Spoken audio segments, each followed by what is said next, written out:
This is my 2023 review. So much happened last year. A lot of travel, time with family, including the addition of a new family member.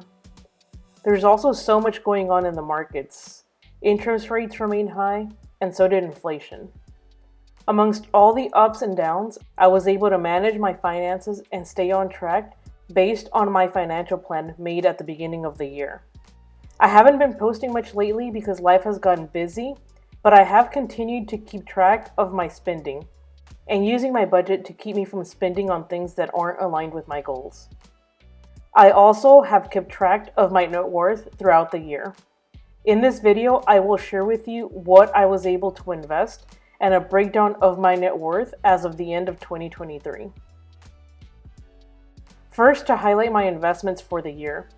Before going into the full details, I do recognize that I have a high income and you should not compare your numbers directly to mine. Everyone has different goals, priorities, and opportunities. With that said, let's get into the details. In 2023, I invested into the stock market through several different types of accounts. First, into my retirement accounts, some through my employer and some outside of my employer. I received company stock as a bonus. I also participated in a stock purchase plan that my employer offers. Basically, I was able to buy stock at a discount. And I invested into a brokerage account.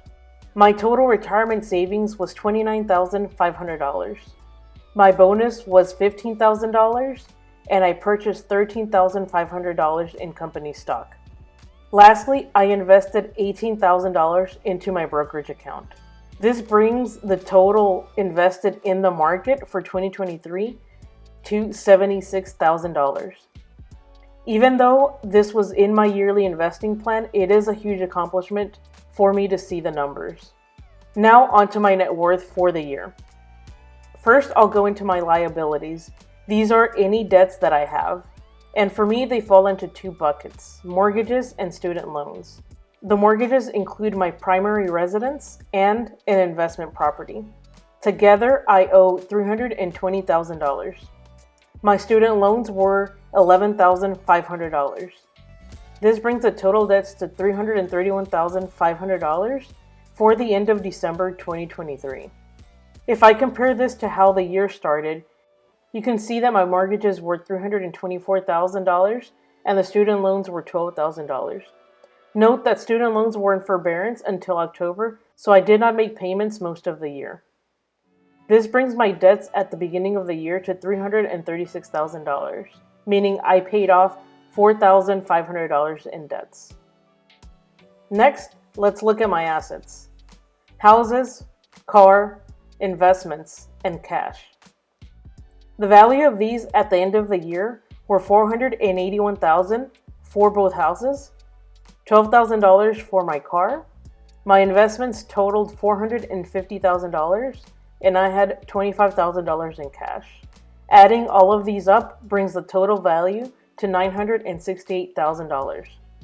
Comparing this to the start of the year, you can see the appreciation in the houses. The biggest difference is notably in investments. About half came from the money I added into the accounts in 2023, which I detailed earlier in the video, and the rest came from market growth. Also, my cash savings decreased due to some large expenses that came up. However, I plan to replenish this year. In total, my assets increased by nearly $150,000. Now that we have covered all of the numbers, let's calculate my net worth. This is done by taking your liabilities and subtracting your debts. For me, this is $968,000 minus $331,500. My net worth for 2023 totaled $636,500. Please take caution in comparing these numbers to yours. This has taken many years of dedicated effort. What is important to point out is that our daily decisions impact our financial health. If there is an interest in my budget or investment plans for 2024, give this video a thumbs up or drop a comment. I hope that everyone is having a great start to the year, and I'll see you in the next one.